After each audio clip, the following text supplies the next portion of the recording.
काटा हो यदि और पता ना हो कि सर्प ने काटा है कि किस जीव ने काटा है, तो बड़े बूढ़े लोग क्या करते हैं, नीम की पत्तियां खिलाते हैं उसको और कहते हैं भैया ये बताओ तुझे ये पत्ती कैसी लग रही है। तो व्यक्ति कहता है कि ये पत्ती तो खूब मीठी मीठी लग रही है। नीम की पत्ती कैसे लगना चाहिए, कड़वी लगना चाहिए। लेकिन उस व्यक्ति को सर्प के जहर के प्रभाव के कारण वही कड़वी कड़वी नीम की पत्तियां मीठी मीठी लग रही है। उसको मिश्री खिलावा तो मिश्री कैसे लगेगी, कड़वी लगेगी उस व्यक्ति को। इसी तरह हम लोग भी सर्प के द्वारा डसे गए हैं, हम लोगों को भी सर्प ने काटा है। वो सर्प क्या है, कलियुग। काल ब्याल मुखग्रासः त्रास निर्नाश हेतवे। भागवत जी के महात्म्य में लिखा है, कलियुग रूपी सर्प के मुख में बैठे हम लोग, तो हम आपके लिए जो भगवान की मधुराति मधुर लीलाएं मीठी लगनी चाहिए, भगवान का नाम, परमात्मा की लीला, भगवान का धाम, परमात्मा का संकीर्तन हमें खूब मीठा लगना चाहिए। तो कलयुग के डसे होने के कारण हमें वह मीठा मीठा भगवान का मधुराति मधुर आनंद बड़ा कड़वा कड़वा सा लगता है। कथा में बैठने से जिमाई आने लग जाती हैं, संकीर्तन कराने के लिए तैयार हो जाओ तो 2-10 मिनट तो कुछ अच्छा सा लगेगा, पर लगेगा कि महाराज बंद करो, खूब संकीर्तन हो गया।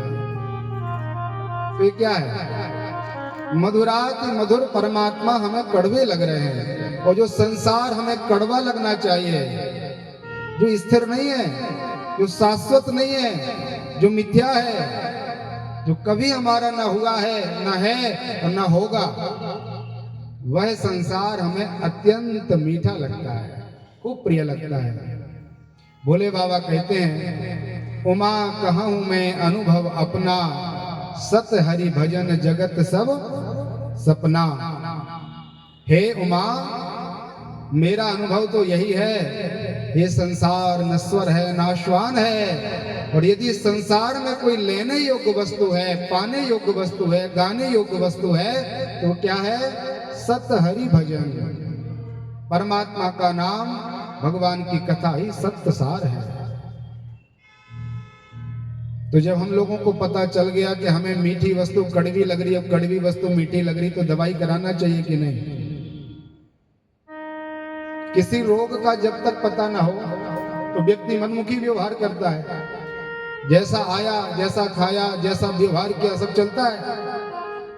लेकिन जब कोई वैद्य के पास जाकर के, चिकित्सक के पास जाकर के जब ये अपना शरीर का निरीक्षण करवाता है, तो उसको पता चलता है कि अमुक रोग हो गया, तो फिर क्या करता है, समय से दवाई लेने लगता है। तो हम लोगों को भी समय समय से दवाई लेनी चाहिए। कौन सी दवाई, भवकूप से निकलने वाली दवाई। भव रोग हम लोग ग्रसित हैं, भव रोग से आकंठ पर्यंत डूबे हैं। और गलती क्या करते हैं हम लोग, वो शरीर की दवाई तो हम नियमित लेते हैं, समय बांध लेते हैं कि 2 बजे वाली दवाई ये है, 3 बजे वाली दवाई ये है, प्रातः काल ये दवाई लेना है, शाम को ये दवाई लेना है। करते कि नहीं करते। लेकिन ये भाव रोग से निकलने के लिए हम लोग दवाई क्या चाहते कि 2-4 दिन की दवाई ले लें, बस हो गया। उस रोग की जैसे नियमित दवाई आपको लेना है, वैसे ही भव रोग से निकलने के लिए ये दवाई निरंतर लेना है। ऐसे नहीं कि आज 7 दिन की कथा पूरी हो गई तो दवाई बंद। दवाई हमारी चलती रहना चाहिए, नियमित होना चाहिए, प्रतिदिन होना चाहिए। और जब रोज नियम से ये दवाई लेंगे तो हमारा भव रोग समाप्त हो जाएगा। बड़ा ही पवित्र धनुर्मास है, मिश्रा परिवार के पूर्वजों की बड़ी कृपा है कि हम लोग भगवान की मधुराति मधुर पवित्र श्रीमद् भागवत महापुराण की कथा श्रवण करने के लिए बैठे हैं। प्रथम दिवस का सत्र है, तो इसमें महात्म्य की चर्चा आती है। कोई भी वस्तु हो, कोई भी पुराण हो, कोई भी चर्चा हो, कोई भी देवता हो, कोई भी तीर्थ हो, कुछ भी हो, इस संसार में जो कुछ भी आपको दिखाई दे रहा है वो सब की महिमा है कुछ ना कुछ। महिमा ना होती तो व्यक्ति ही नहीं होता। माता की महिमा, पिताजी की महिमा, तीर्थ की महिमा, महीना की महिमा, नक्षत्र की महिमा, दिन की महिमा, घर की महिमा, गृहस्थ की महिमा, कितना गिनोगे। ऐसे ही श्रीमद् भागवत महापुराण की भी महिमा है, जिसको हम लोग भागवत महात्म के द्वारा जानते हैं। तो बगल में कर दीजिए। बोले वृंदावन बिहारी लाल की जय। भागवत जी की महिमा क्या है, इसमें हम लोग प्रवेश करें। 18 पुराणों में प्रत्येक पुराण भागवत जी को छोड़कर जितने भी पुराण भगवान व्यास जी ने लिखे हैं, उन प्रत्येक पुराण में किसी न किसी रूप से एक दो श्लोक में ही सही प्रत्येक पुराण में भागवत जी की महिमा लिखी है। हर एक पुराण में भागवत जी की महिमा है।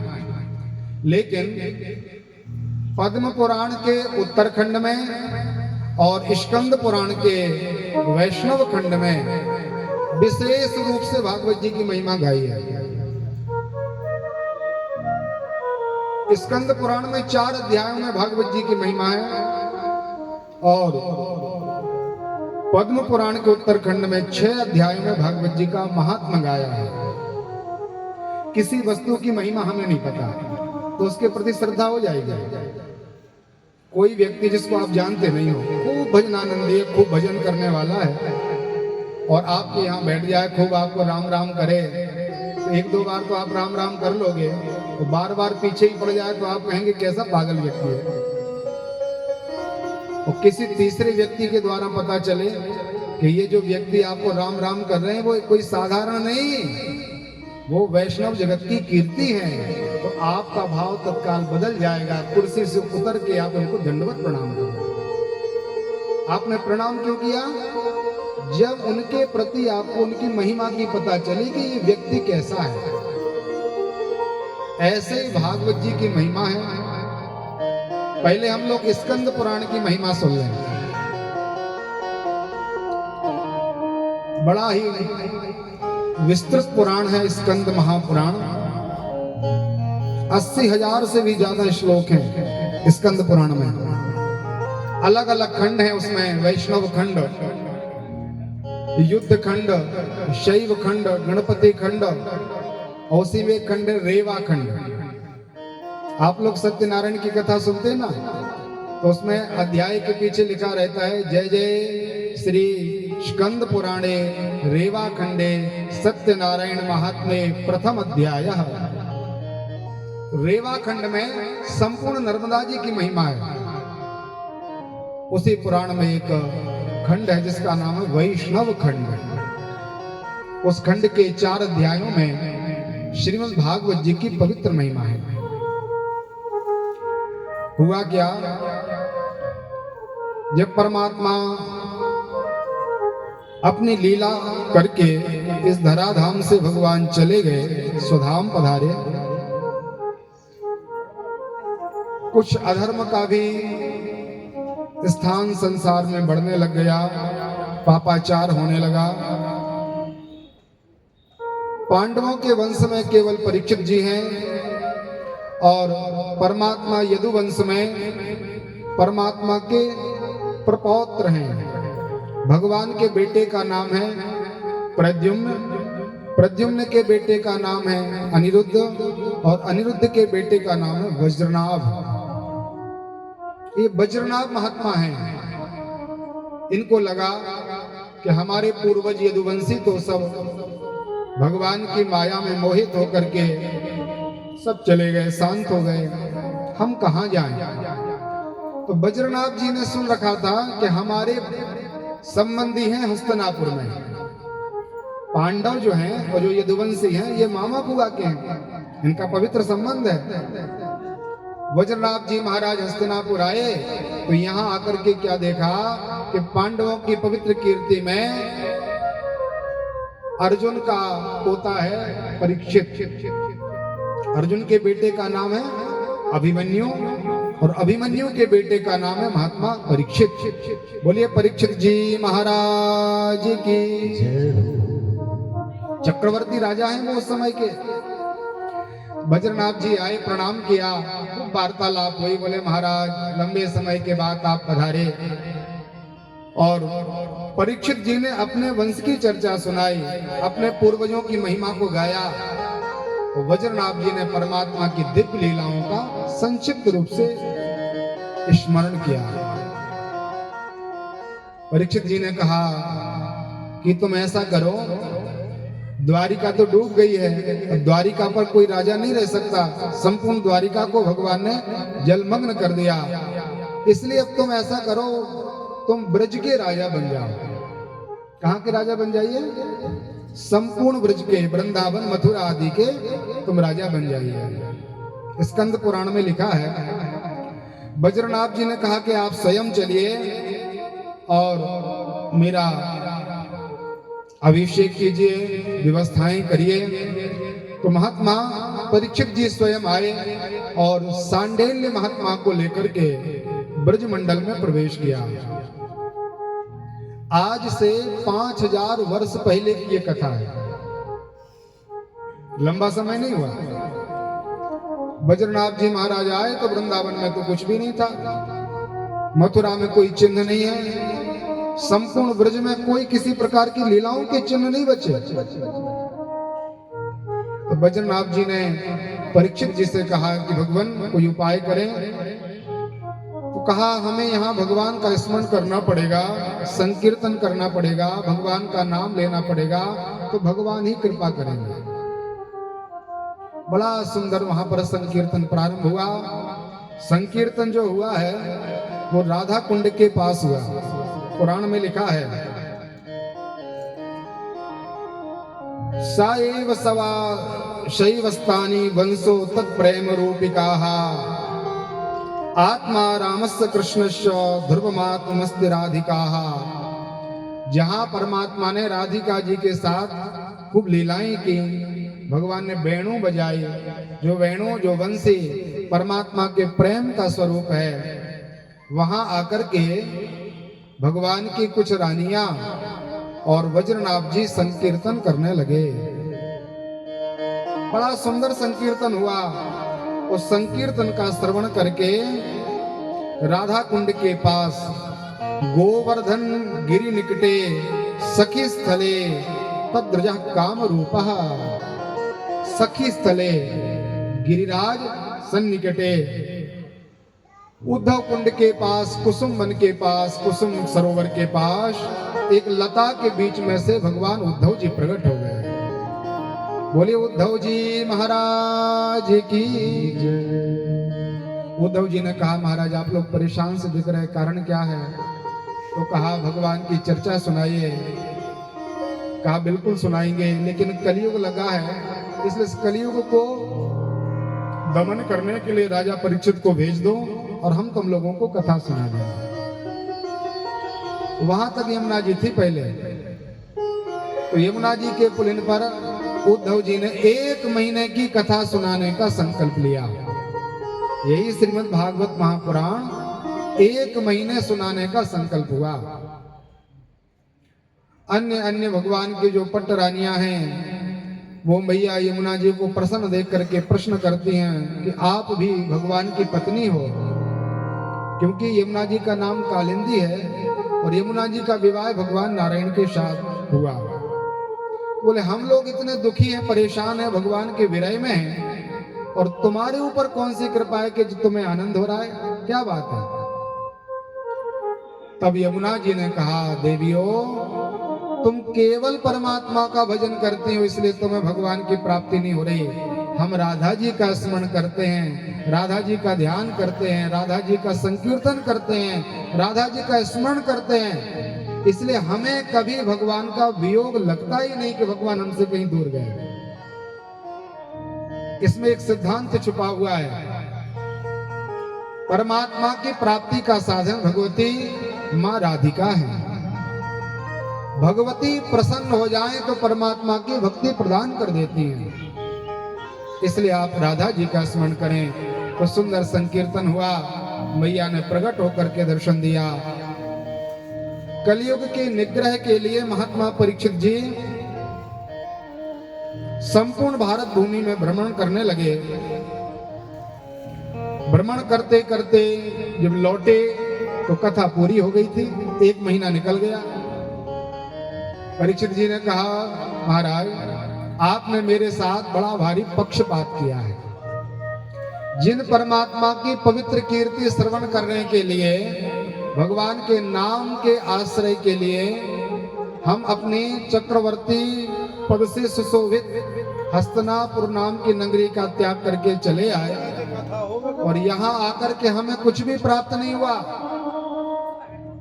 आपने मुझे तो भारत भूमि में भेज दिया और मैं आकर के यहाँ आया तो कथा पूरी हो गई। तब महात्मा उद्धव जी ने और सांडेल्य महात्मा ने कहा, हे परीक्षित, नंद नंदन रूपस्य श्री शुको भगवान ऋषि। परीक्षित, आपको भी कथा सुनने का लाभ नहीं मिला तो मैं आपको आशीर्वाद देता हूं कि जब आपकी अवस्था पूरी होने वाली होगी तो नंद नंदन स्वरूपस्य, नंद स्वरूप, वासुदेव स्वरूप, जनार्दन स्वरूप भगवान श्री कृष्ण का स्वरूप सुखाचार्य भगवान वेद व्यास के बेटे आएंगे और आपको 7 दिन श्रीमद् भागवत महापुराण की कथा सुनाएंगे। बड़े प्रसन्न हुए महात्मा परीक्षित जी। संपूर्ण प्रकार के चिन्हों को वहां पर स्थापित किया, मठ मंदिरों का निर्माण किया, यमुना पुलिन में पवित्रता आई। और जो हम लोग आज वृंदावन देख रहे हैं, ये वृंदावन वज्रनाभ जी के द्वारा स्थापित किया गया है। सर्वत्र भगवान की कीर्ति स्थापित हो गई, भगवान नाम का आश्रय हो गया और सब भगवान की कृपा से राधे राधे करने लगे। राधे कृष्णा कृष्णा कृष्णा राधे राधे, राधे श्यामा राधे श्यामा, श्याम श्यामा राधे राधे, राधे कृष्णा राधे कृष्णा, राधे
परमात्मा की बड़ी सुंदर कथा श्रवण करके वज्रनाभ जी मथुरा मंडल के राजा हुए। यहाँ पर लिखा हुआ है स्कंद पुराण में, श्रोता और वक्ता दोनों एक स्थिति के होनी चाहिए। महात्मा उद्धव जी जो वक्ता हैं वो कृष्णार्थी हैं, भगवान श्री कृष्ण को प्राप्त करना चाहते हैं। और जो वक्ता हैं वो तो भगवान के श्रोता जो हैं वो परमात्मा के वंशज हैं, वंश में अवतीर्ण हुए हैं, उनका नाम वज्रनाभ है, उनको भी परमात्मा की प्राप्ति चाहिए। तो दोनों का बड़ा सुंदर संयोग, एक सी मनस्थिति दोनों की थी। स्कंद पुराण में लिखा है कि यदि कथावाचक धनार्थी हो और श्रोता कृष्णार्थी हो तो कथा में आनंद नहीं आएगा। कहने वाला चाह रहा कि हमें पैसे मिले और सुनने वाला चाह रहा कि हमें भगवान मिले। अथवा श्रोता अर्थार्थी हो, श्रोता को लगे कि हमारे यहाँ खूब धन संपत्ति मिल जाए, अमुक तमुक काम बन जाए, और गाने वाला कथा सुनाने वाला कृष्णार्थी हो, उसको लगे कि नहीं परमात्मा मिल जाए, तो फिर भी कथा में रस नहीं आ पाएगा। दोनों का संकल्प एक सा होना चाहिए, दोनों की मनस्थिति एक सी हो, तब कथा का संपूर्ण लाभ प्राप्त होगा। ये 4 अध्यायों का महात्मा स्कंद पुराण से लिया गया, जिनकी चर्चा प्राय आजकल भागवत जी में कहीं सुनी नहीं जाती। ये महात्मा आजकल कोई गाता नहीं है, सुनाता नहीं है, सुनते भी नहीं देते। इसके बाद दूसरा महात्मा है जो लोक प्रसिद्ध है, जिस महात्मा को सब लोग जानते हैं, और प्राय सप्ताह भागवत के क्रम में पहले दिन ये प्रसंग प्रत्येक जगह गाया जाता है, जो पद्म पुराण का है, उत्तराखंड का गोकर्णोपाख्यान। यदि केवल स्कंद पुराण के महात्मा को प्रणाम करके कथा आगे बढ़ा दें और धुंधकारी का नाम न लें तो व्यक्ति कहेंगे पंडित जी क्या हो गया तुम्हें, कौन सी कथा पढ़ के आयो, अभी कथा कहना नहीं आता, ये भी नहीं पता कि पहले दिन धुंधकारी की कथा बांचना चाहिए, क्यों नहीं सुनाई वो। तो ये महात्मा इतना लोक प्रसिद्ध हो गया कि व्यक्तियों को लगता है कि ये भागवत की ही कथा है।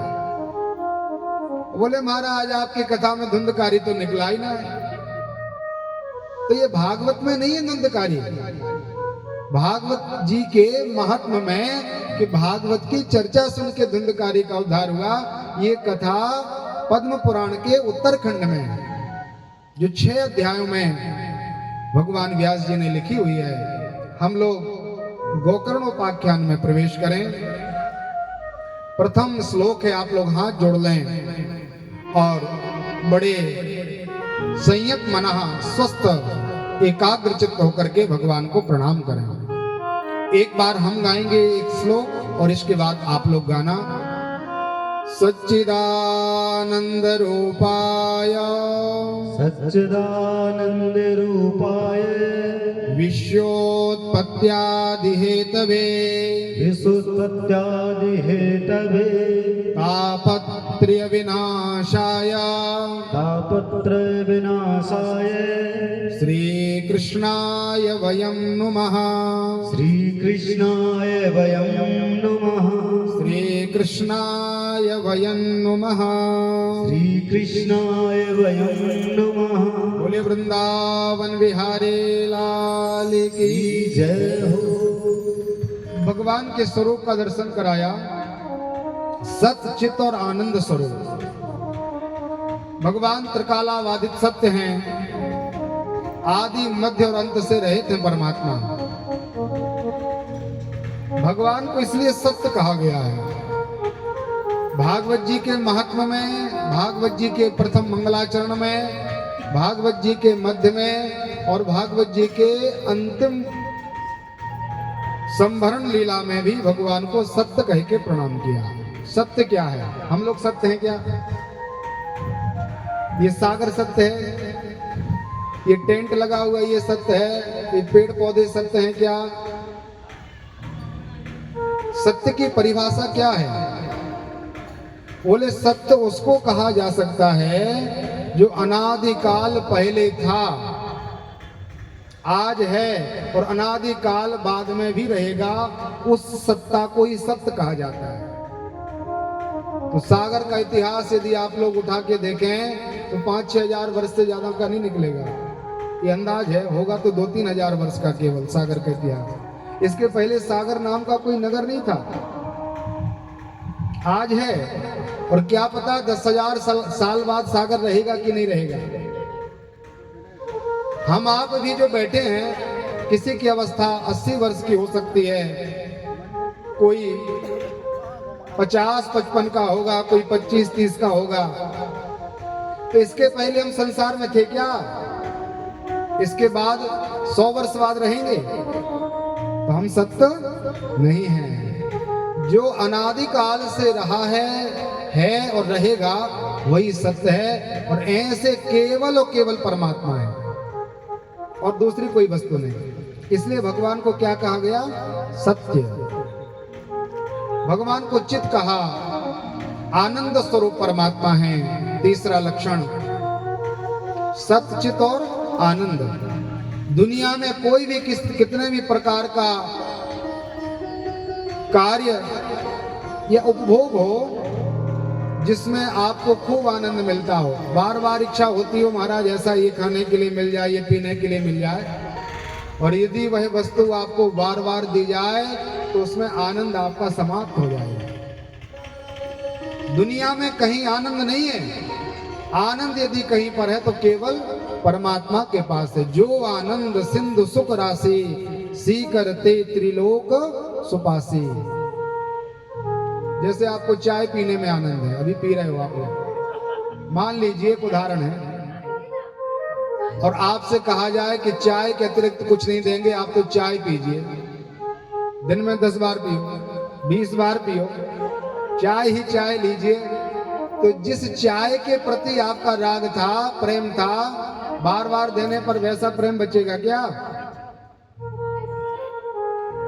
किसी को गुलाब जामुन को खाने में बड़ा आनंद आता है, मान लीजिए, और फिर रोटी दाल सब्जी चावल ये कुछ नहीं दिया जाएगा, कहा जाएगा भैया तुमको तो गुलाब जामुन अच्छे लगते तो वही पाओ हमारी तरफ से, और 3 टाइम नहीं 10 बार पाओ। तो जिस गुलाब जामुन के प्रति राग था, पाने में आनंद था, उसको 3-4 बार लगातार लेने से आपको वही प्रेम बचेगा उसके प्रति। यदि गुलाब जामुन सामने रख देंगे तो कहोगे भैया हटा दो मेरे सामने से, अब तो देखने से ईर्ष्या हो रही है इसको। और यदि ये सामने रख दोगे तो लगता है बमन हो जाएगा, उल्टी हो जाएगी। जिस पदार्थ के प्रति इतनी आकर्षण, इतनी आसक्ति थी हमारी, उसकी प्राप्ति में हमें और प्रेम नहीं बढ़ा, उसके प्रति खूब राग नहीं बढ़ा, अपितु क्या होगा? उसके प्रति हमारे अंदर घृणा प्रकट हो गई। इसलिए यह सिद्ध है कि दुनिया के किसी भी सामग्री में, किसी भी पदार्थ में आनंद नहीं है, नहीं है, नहीं है। उदाहरण हजारों आप लोग लगा लो।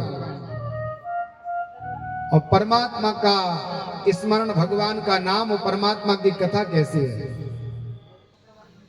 आनंद स्वरूप है भगवान का स्वरूप, आनंद ही भगवान की कथा है, आनंद ही परमात्मा का नाम है। कितनी बार कथा सुनी होगी हम लोगों ने, कितनी बार राम कृष्ण नारायण का नाम सुना होगा। कभी उगते हैं क्या? अरे महाराज नारायण नाम पुराना हो गया, अब तो दूसरा नाम बताओ कोई। ये भागवत जी की कथा तो वही है, आप कुछ दूसरी कथा सुनाइए। हमारे घर में जो दैनिक भास्कर आदि का जो न्यूज़पेपर आता है, उसको जब हम पढ़ते हैं तो एक बार तो प्रेम से पढ़ लेते हैं, पूरा पढ़ लिया, फिर शाम को कोई आपको देख के फिर से पढ़ो भैया इसको, तो आप उसके आग्रह पर थोड़ा नजर डाल लोगे, लेकिन वो प्रेम नहीं होगा आपको। और यदि वही न्यूज़पेपर आपको बैक डेट का 2-4 दिन का पड़ा हुआ कचड़े में उठा करके दिया जाए, कहा जाए इसको पढ़ो, तो पढ़ोगे आप? और भागवत जी कब से, कितनी बार सुनी? कभी पुरानी हुई क्या? जैसे एक समाचार पत्र पुराना हो जाता है, वैसे भगवान की कथा कभी पुरानी नहीं होती।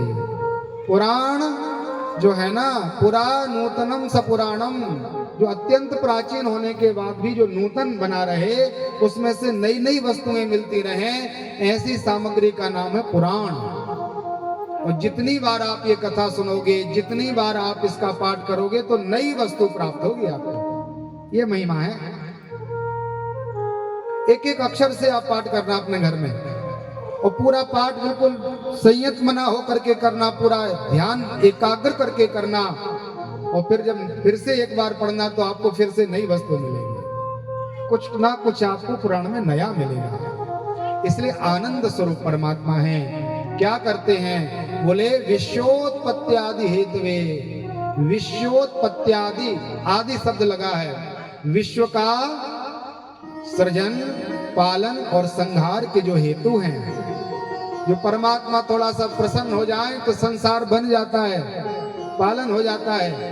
और भ्रकुटी विलास सृष्टि लय होई, भावों को परमात्मा इशारा कर दें तो संसार पंच प्रपंच प्रलय में चला जाता है।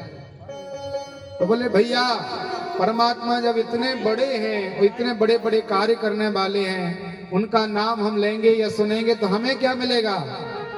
बोले तापत्र्य विनाशाय, हमें क्या मिलेगा? तीनों प्रकार के ताप हमारे समाप्त हो जाएंगे।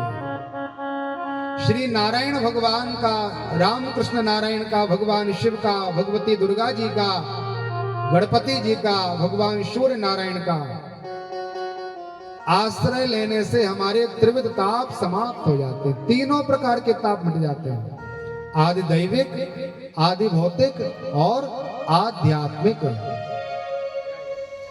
दैहिक, दैविक, भौतिक तापा राम राज्य का हो नहीं व्यापा। दैहिक, दैविक, भौतिक तापा, भौतिक तापा राम राज्य का हो नहीं व्यापा।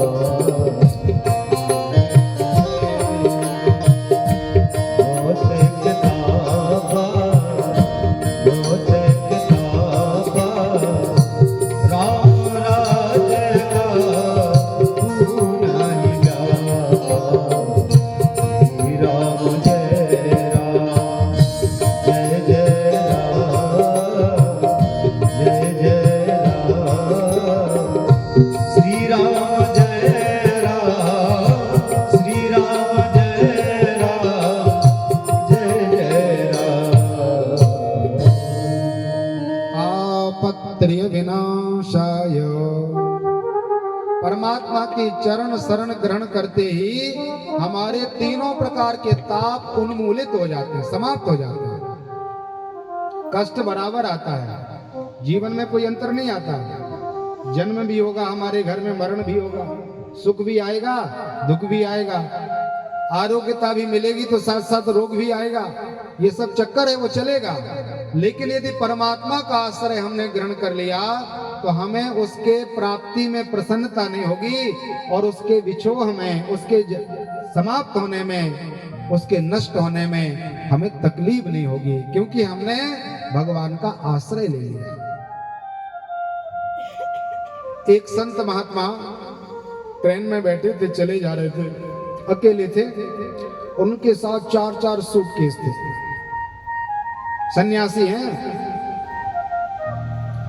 नैष्ठिक ब्रह्मचारी हैं महात्मा। शरीर पर कपड़ा भी नहीं है, केवल कोपीन धारण की, और खूब बड़े बड़े सामान है। और एक गृहस्थी कोई सागर से गया होगा, वो भी उस ट्रेन में बैठ गया। उसके पास छोटा सा बैग था, एक पति पत्नी थे और एक बच्चा था साथ में। तो इसने क्या कहा अपनी पत्नी को? बोले देखो तो संत बनते और कितना सामान ढो रहे हैं, इससे अच्छा तो हम लोग गृहस्थी हैं। आखिर हम लोगों के पास तो इतना सामान नहीं है, और ये महात्मा होकर के इतना बोझा ढो रहे हैं। कितनी लालसा है, कितने फंसे हुए हैं, कितने मोह में हैं, कितने अंधकार में हैं। अब दुनिया है कहती है, कुछ देख ले तो लगता है कि महाराज अरे ये तो बहुत गड़बड़ हो गया। दूसरों के छिद्र को देखने में ये व्यक्ति इतना प्रसन्न होता है कि क्या बताएं। स्पीकर लगा करके बोलना चाहता है दूसरों के छिद्र, दूसरों की कमजोरियां, दूसरों का दोष, और अपने अंदर हजार अवगुण होंगे, रात दिन अवगुण ही अवगुण, पाप ही पाप करता होगा, लेकिन अपने अवगुणों से, अपने दोस्त से उसको कभी गिलानी नहीं होती, कभी नहीं बोलता कि मैंने आज ऐसा किया। तो महात्मा ने सुन लिया, बोले भैया क्या बात है, तो उसने बोल दिया, संकोच नहीं रहता किसी किसी को। बोले महाराज हम ये बात कर रहे थे, बात तो सीधी सीधी बता दे रहे आपको कि हम गृहस्थी हैं, हमारे पास बच्चा भी है, खाने पीने की व्यवस्था भी चाहिए, कपड़े भी चाहिए और पैसे रुपया भी चाहिए, लेकिन हमारे पास केवल एक बैग है और आपके पास हम देख रहे हैं बड़े बड़े सूटकेस भर के आए हैं। तो महात्मा ने कहा इसको थोड़ी और माया दिखाएं, तो सूटकेस खोल के बता दिया जिसमें सोने चांदी के बर्तन भरे थे, आभूषण थे, बड़े सुंदर सुंदर मणि माणिक आदि, जवाहरात आदि, स्वर्ण आदि राशि भरी पड़ी है। बोले इसको भी देख लो भैया। तो कहा हमें तो लगता है कि तुम केवल चंदन वाले संत हो, तुम्हारे अंदर संत होने का कोई लक्षण नहीं। दूसरों को सर्टिफिकेट देने के लिए अपन बिल्कुल खड़े रहते हैं, दस्तखत बस करवा लो, हमारा सिग्नेचर करा लो, तुम संत हो तुम नहीं हो, तुम सत्य बोलते हो तुम नहीं बोलते हो, कागज लेके घूमते हैं अपन। संत ने कहा कोई बात नहीं, चलो अपन चर्चा करते, भगवान नाम का आश्रय लेते हैं, कुछ कथाएं सुनाई तो मन जागृत हुआ कि ठीक है कुछ कथा तो बोलते हैं। और कोई बड़ा स्टेशन आया जहां पर ट्रेन का इंजन वगैरह बदलता है या फिर आध घंटा ज्यादा ट्रेन रुकती है, विश्राम था थोड़ा स्टेशन पर, बड़ी स्टेशन थी। तो महात्मा ने कहा भैया ट्रेन में क्यों बैठे, अपन चलो बाहर बैठ चलते हैं, वहां सत्संग करेंगे। तो नीचे आकर के वह गृहस्थी व्यक्ति, बड़ी सावधानी से सुनना, वह गृहस्थी और महात्मा आकर के वेटिंग रूम में आ गए और वहां पर भगवान की कथा सुनने लगे। महात्मा सुनाने लगे और वह सदग्रस्त सुनने लगा। इतने डूब गए महाराज ये लोग कथा में कि ट्रेन चली गई, इसका भी भाव इनके अंदर बचा नहीं, और ट्रेन चली गई।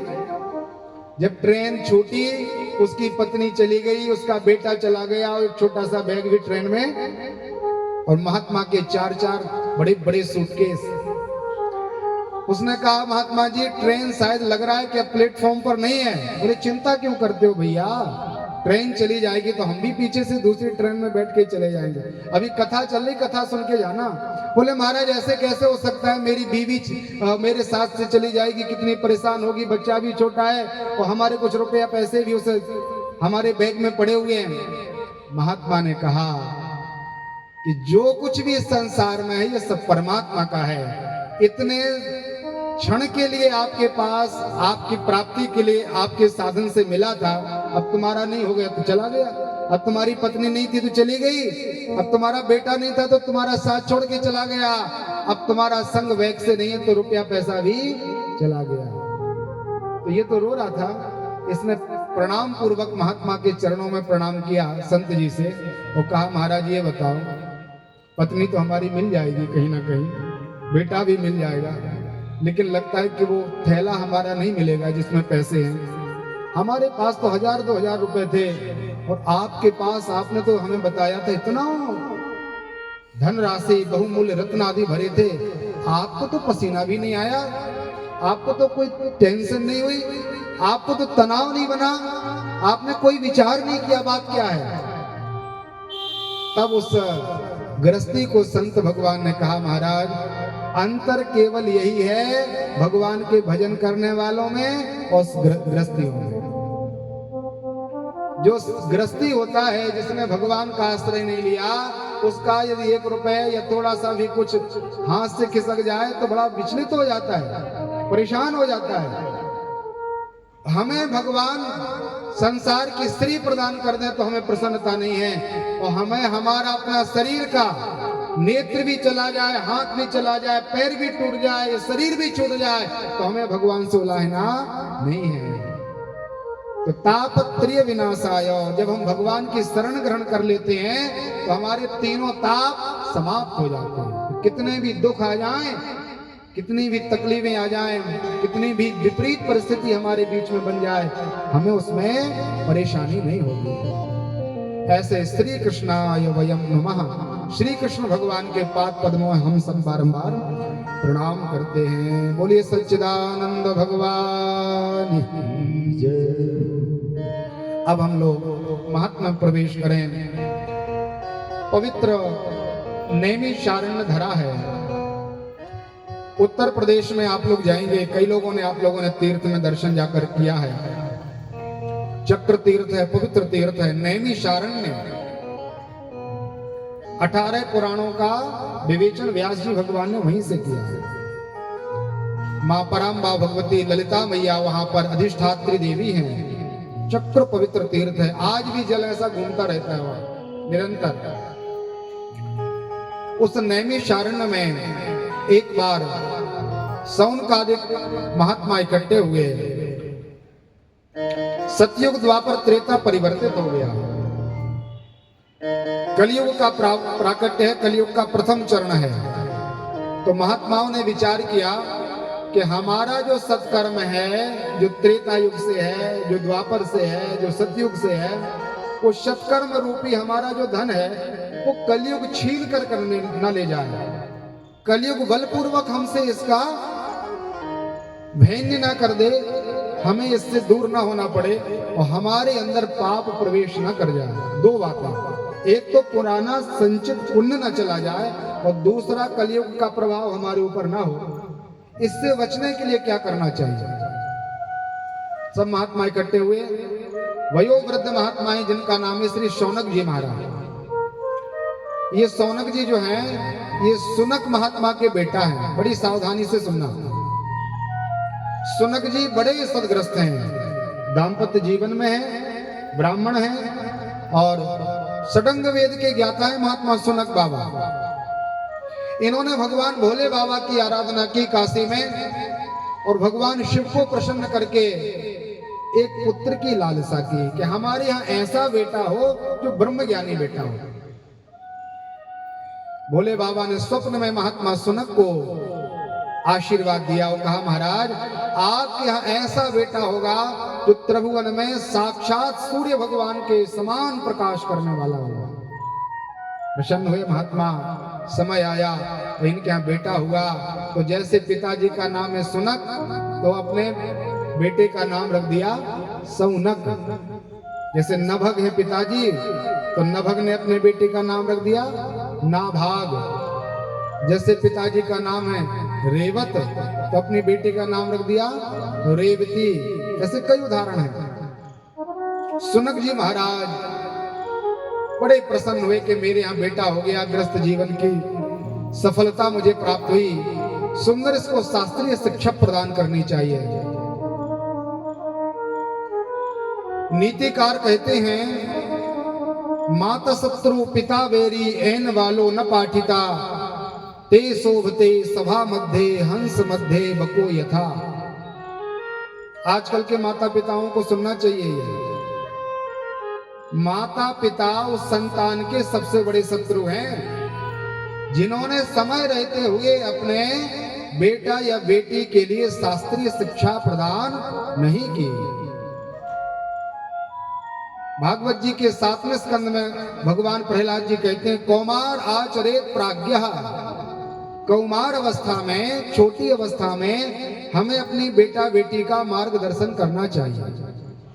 उस समय तो खूब हम लाड़ में रहते हैं और ठीक है सुधर जाएगा सुधर जाएगा, और करते करते अपने बेटे के अपराधों पर पर्दा डाल देते हैं। और जब वह बेटा या बेटी कड़क हो जाता है, बड़ा हो जाता है, युवा हो जाता है, फिर हम चाहते हैं कि ये परिवर्तन हो जाए। इसमें तो परिवर्तन संभव नहीं है, फिर संभव नहीं है।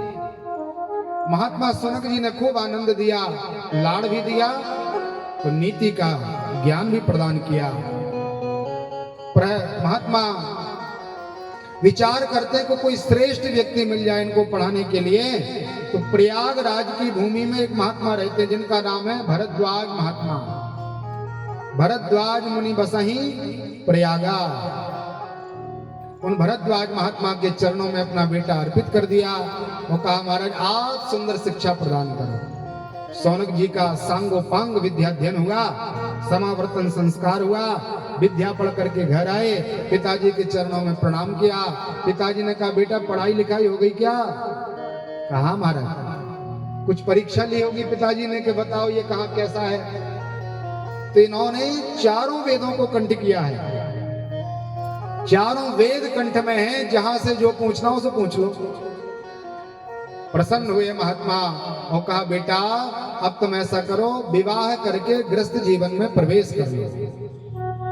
तो सौनक जी ने अपने पिताजी के चरणों में प्रणाम किया और कहा महाराज हमारी जो ये पढ़ाई लिखाई है ना, हमने जो पढ़ा है, जो हमें ज्ञान हुआ है, जो ब्रह्म ज्ञान हमने अर्जित किया है, इसका लाभ यही है कि हम गृहस्थ जीवन में मलमूत्र के नाली के कीड़े बन जाएं क्या, संसार में भटकने लग जाएं, दुनियादारी के वैभव को, दुनियादारी के कर्तव्यों को निभाने के लिए हमारा शरीर हुआ क्या? पिताजी ने कहा बेटा तो क्या चाहते हो? तब महात्मा सौनक जी ने कहा भगवान यदि आपका आदेश हो, आप यदि कृपा करें तो ऐसी कृपा कीजिए, आप आशीर्वाद दीजिए और हमें आदेश दीजिए कि बेटा तुम गृहस्थ जीवन में प्रवेश न करके सीधा आप संन्यास व्रत का आश्रय लीजिए। 4 आश्रम हैं गृहस्थ, पहला है ब्रह्मचर्य, दूसरा है गृहस्थ, तीसरा है वानप्रस्थ और चौथा है संन्यास। लेकिन महात्मा सौनक जी कहते हैं कि आप गृहस्थ जीवन और वानप्रस्थ जीवन का अतिक्रमण करके सीधे संन्यास धर्म में जाओ। लेकिन बेटा एक बात याद रखना,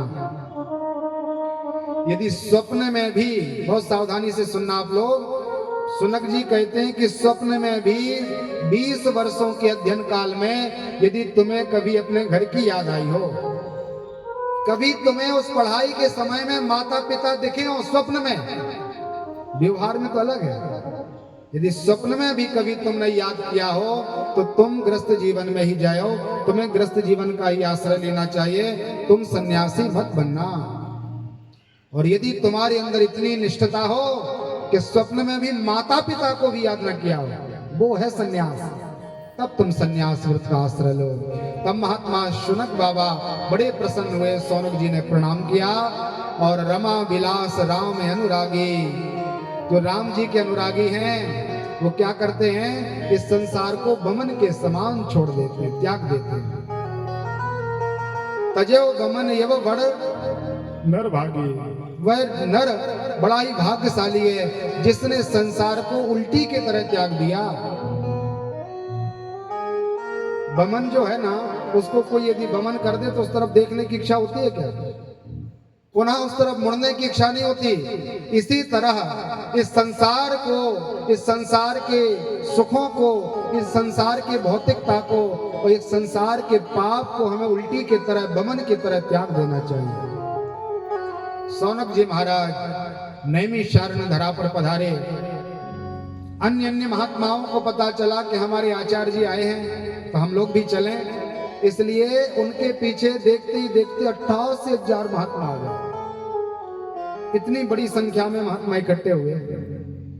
कुछ कुछ उसमें पहले गृहस्थी आदि भी थे, लेकिन महात्मा सौनक जी ने कहा कि यदि आपको मेरा संग करना है तो आपको ब्रह्मचारी का जो आश्रम है उससे सीधे के सीधे आपको नैष्ठिक होना चाहिए, आपको संन्यास लेना चाहिए। संन्यास है सर्वथा सुखम, सबको वैरागी बना दिया।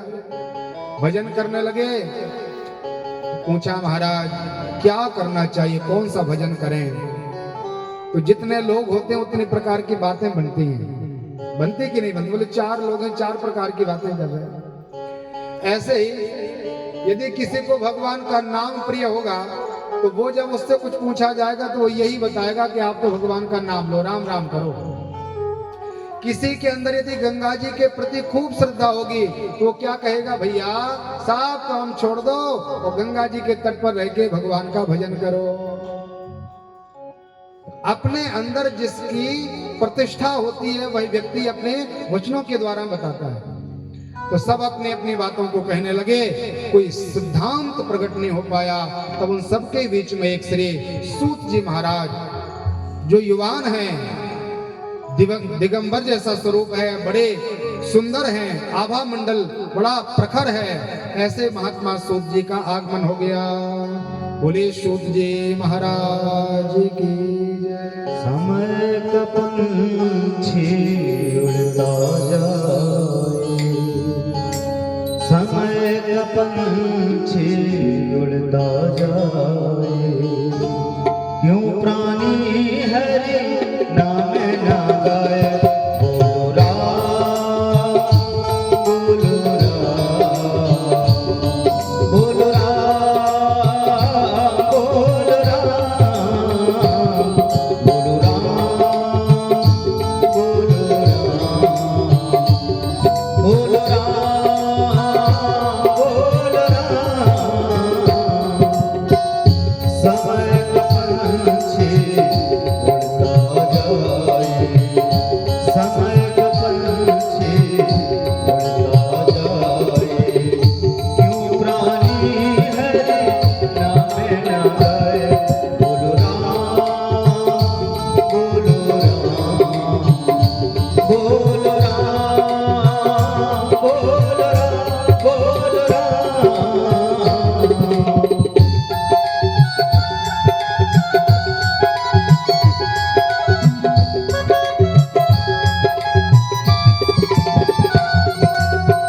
किसे पता है कल क्या होगा, पता नहीं किस पल क्या होगा।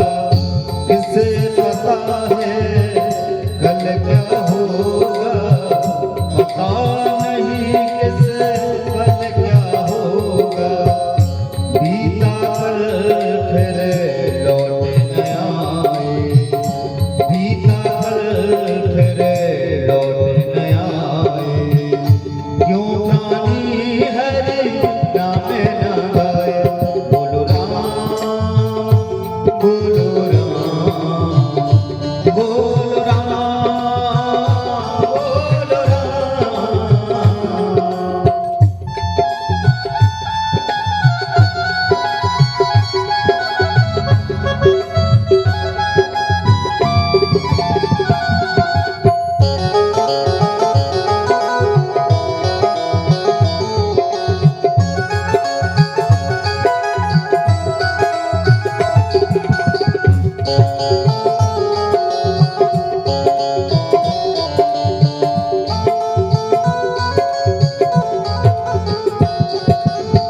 आज कहे मैं कल जब लूंगा, कल आए फिर कल जब लूंगा।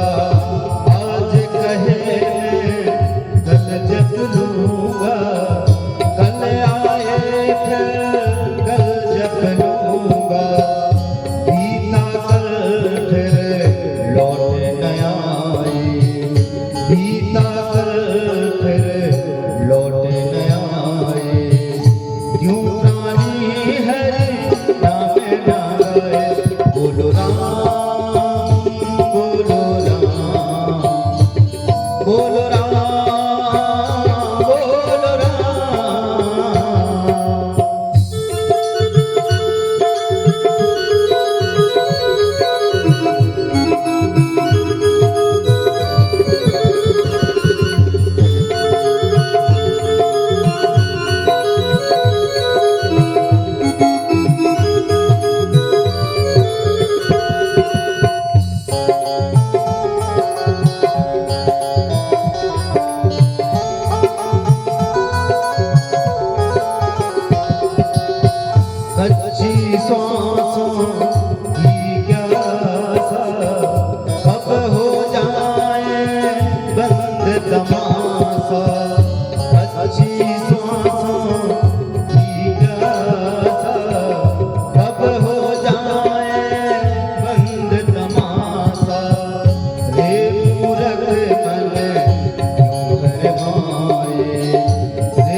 सीताराम सरकार की जय हो।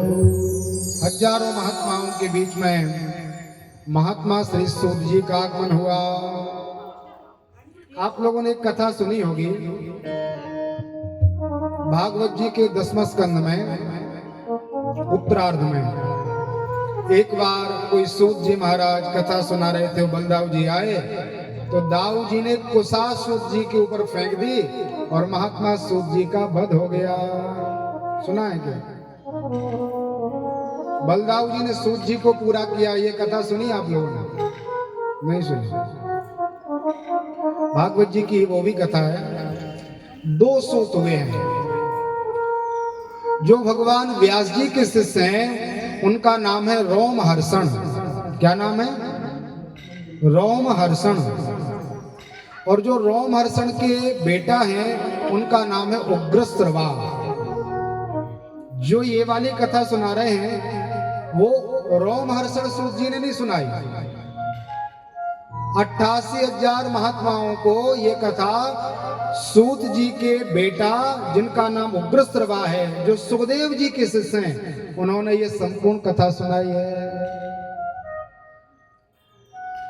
ये जो सूत शब्द है ना, हम लोग केवल ये जानते हैं कि जिनके माता पिता का संसार को पता ना हो ऐसी संतान को सूत संज्ञा दी जाती है।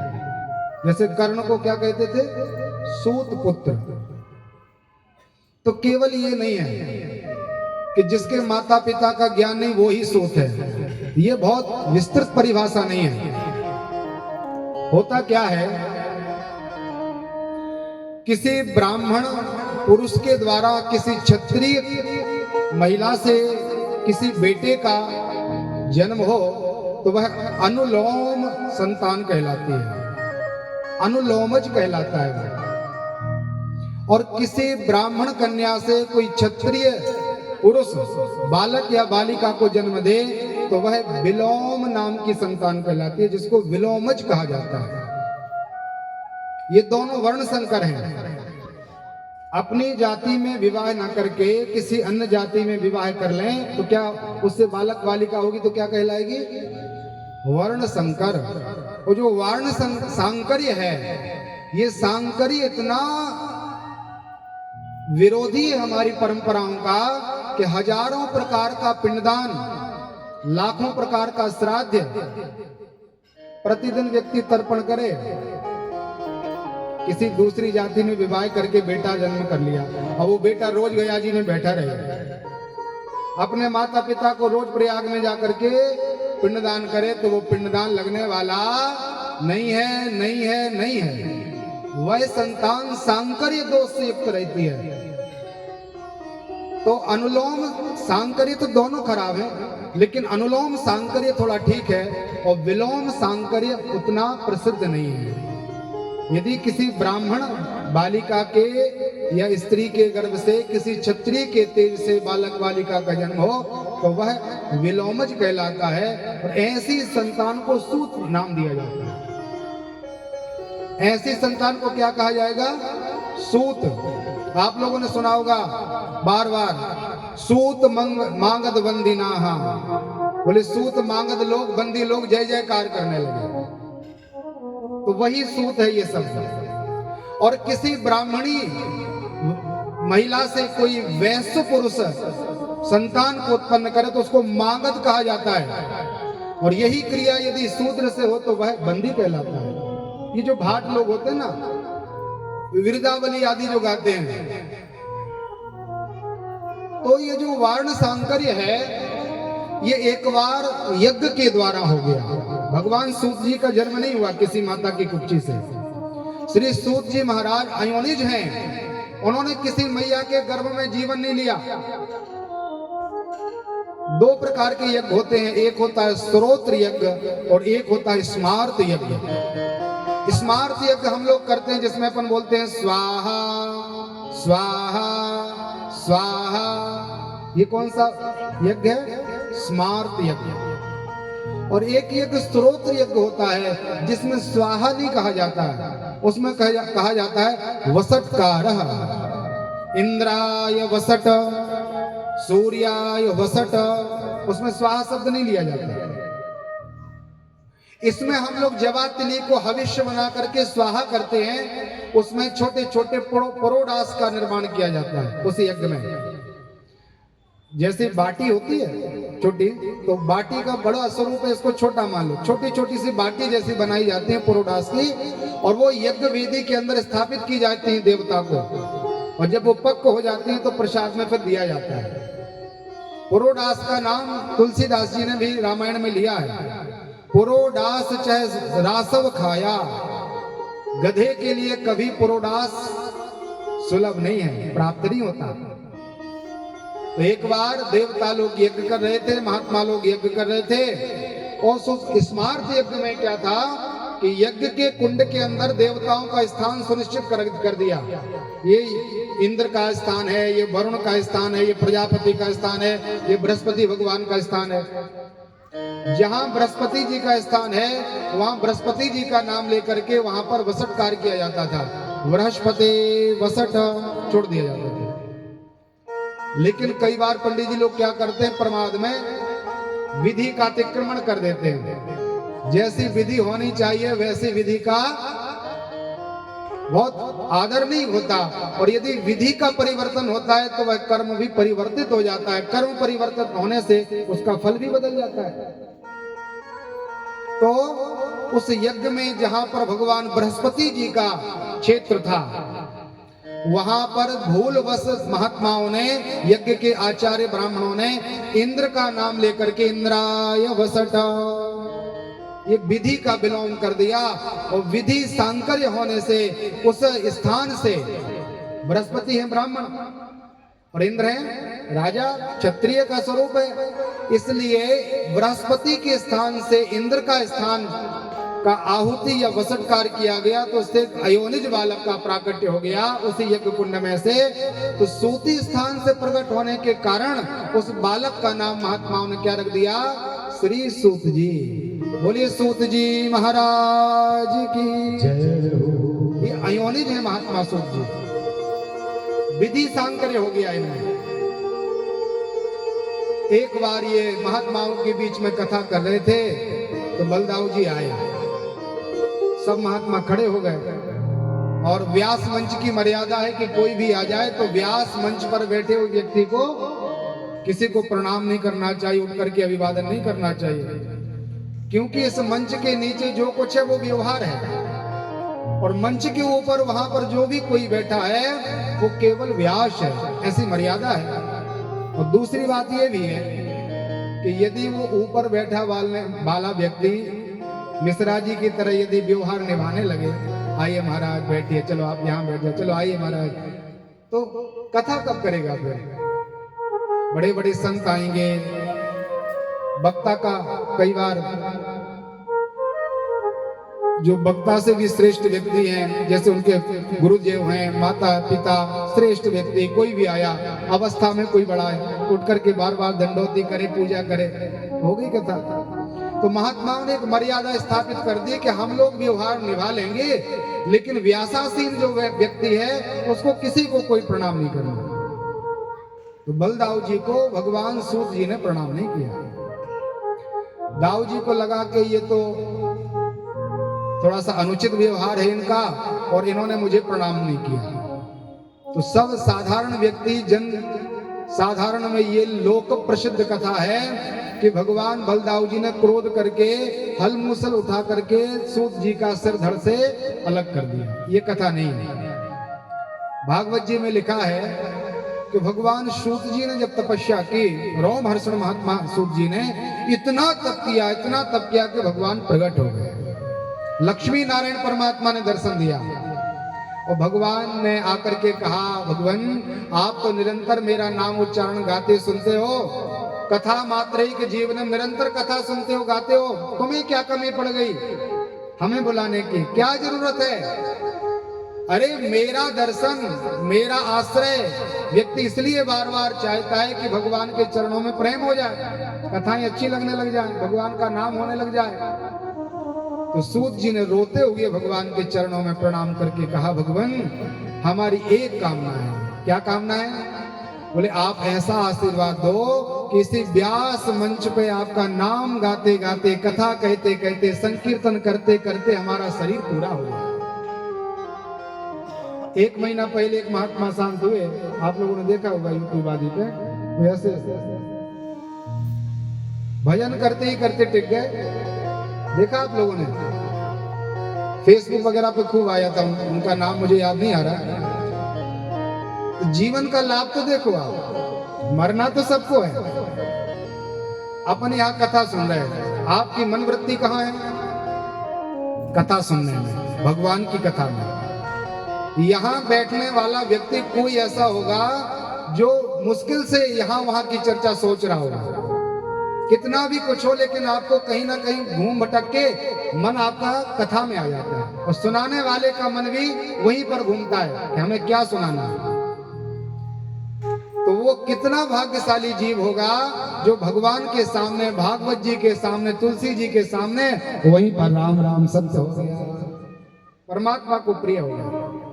यही आशीर्वाद श्री सूत जी महाराज ने परमात्मा से मांगा कि भगवान जब हमारी मृत्यु हो तो हम ऐसे न मरे कि हम दुनियादारी को, व्यवहार लोग निभा रहे हो, दुनियादारी में घूम रहे हो, अनेक प्रकार का मान सम्मान ले रहे हो, माला पहन रहे हो, दुनियादारी के नाम की तरफ हमारा मुख हो। हम आपको याद करते करते, आपकी कथा करते करते ही आपको प्राप्त हो जाए। तो भगवान ने कहा था ये तो बड़ा संभव नहीं है महाराज, आपके उस पुरुषार्थ में ऐसा कुछ लिखा भी नहीं, क्योंकि जन्म मरण ये सब पहले सुनिश्चित हो जाता है।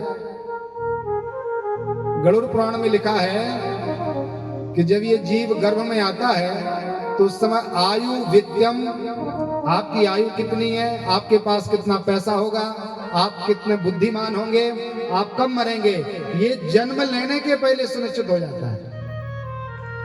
इसलिए ये आपको मर्यादा नहीं लिखी। बोले महाराज आप कुछ भी हो, आप कृपा करो।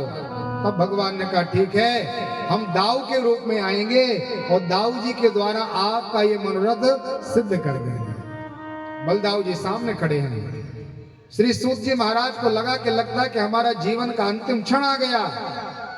बलदाऊ जी को आया देख करके महात्माओं को कहा भैया सब लोग भगवान का भजन करो। जब कोई श्रेष्ठ महात्मा संत कथा पांडाल में आते हैं तो क्या करते अपन लोग, कथा पूरी कर देते उस समय। और श्रीमन नारायण नारायण नारायण, श्रीमन नारायण नारायण नारायण, श्रीमन नारायण श्रीमन नारायण नारायण नारायण, श्रीमन नारायण नारायण नारायण, श्रीमन नारायण